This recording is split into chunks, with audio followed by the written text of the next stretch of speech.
Hai Sobat Mau Tahu, jumpa lagi masih bersama saya Dira di program Mau Gini Kasih Tahu. Dalam kesempatan kali ini, tim Mau Gini Kasih Tahu akan membahas tentang fenomena ninja yang menghebohkan tanah air di bulan Februari tahun 1998 silam. Ninja yang akan kita bahas ini bukanlah ninja-ninja yang ada di anime ataupun ninja yang beroda dua. Ninja yang kita bahas ini adalah sosok misterius yang banyak melakukan pembunuhan di daerah Jawa Timur, khususnya Banyuwangi kala itu.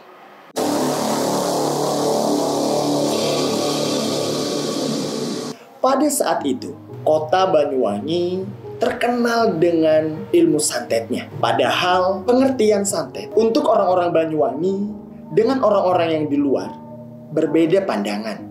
Di Banyuwangi, ketika orang sakit yang berobat dengan pengobatan alternatif atau pergi ke orang pintar dan sembuh, itu juga dibilang ilmu santet. Mereka menyebutnya santet putih.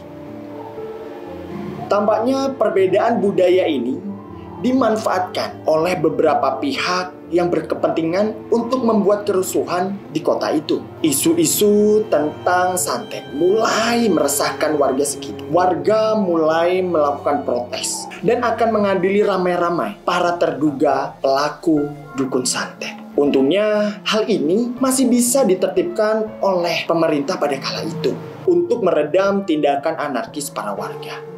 Seketika setelah isu itu memanas, Bupati Banyuwangi kala itu melakukan seruan melalui radiogram yang menghimbau warganya untuk mendata jika mengetahui kolega ataupun kerabat yang diduga dukun santet.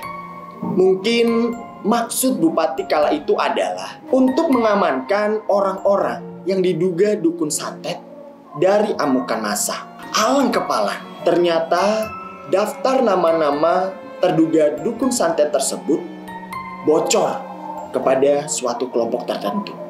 Setelah daftar tersebut bocor, muncul sekelompok orang-orang yang tak dikenal yang melakukan pembunuhan terhadap orang-orang yang ada di dalam daftar nama-nama terduga dukun santet tersebut.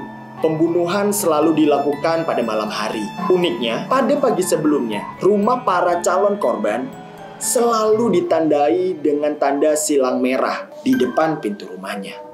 Suasana mencekam dirasakan oleh warga setiap malamnya. Teror pembunuhan oleh kelompok misterius ini membuat warga tidak berani keluar rumah pada malam hari.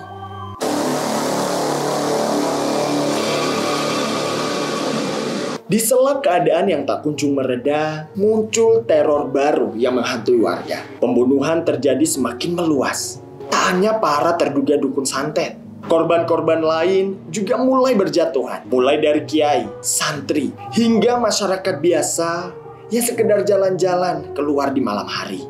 Ada kesaksian warga yang pernah menyatakan bahwa sempat melihat oknum pelaku pembunuhan tersebut. Warga tersebut tidak bisa mengenali identitasnya karena menurut kesaksiannya, pelaku tersebut memakai baju serba hitam dan memiliki pergerakan yang sangat cepat dan juga lincah. Dari situlah muncul julukan baru untuk pelaku tragedi ini dengan sebutan ninja.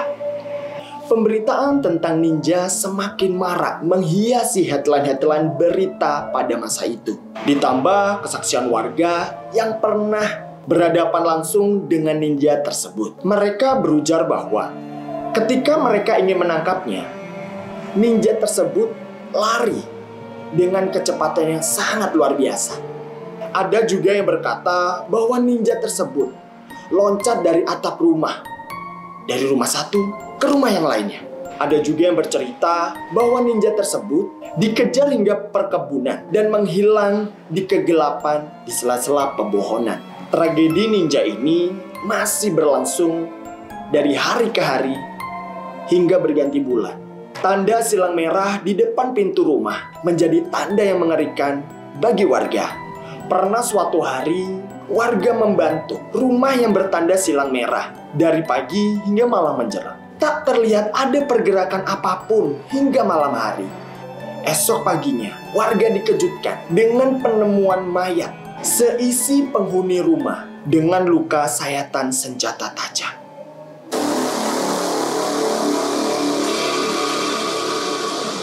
Teror yang berkepanjangan membuat warga semakin memperketat penjagaan di tiap daerah.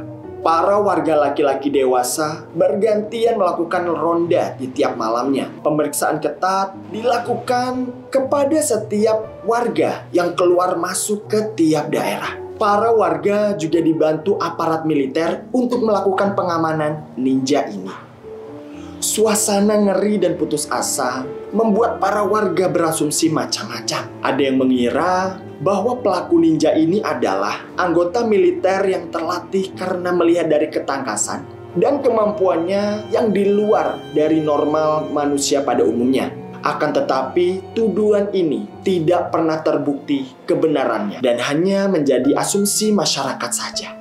Bahkan, orang gila pun menjadi tertuduh dalam peristiwa ini. Banyak yang bilang bahwa tiba-tiba muncul orang-orang gila yang baru di jalanan. Dan ketika mereka ditanya, mereka bisa menjawabnya dengan baik.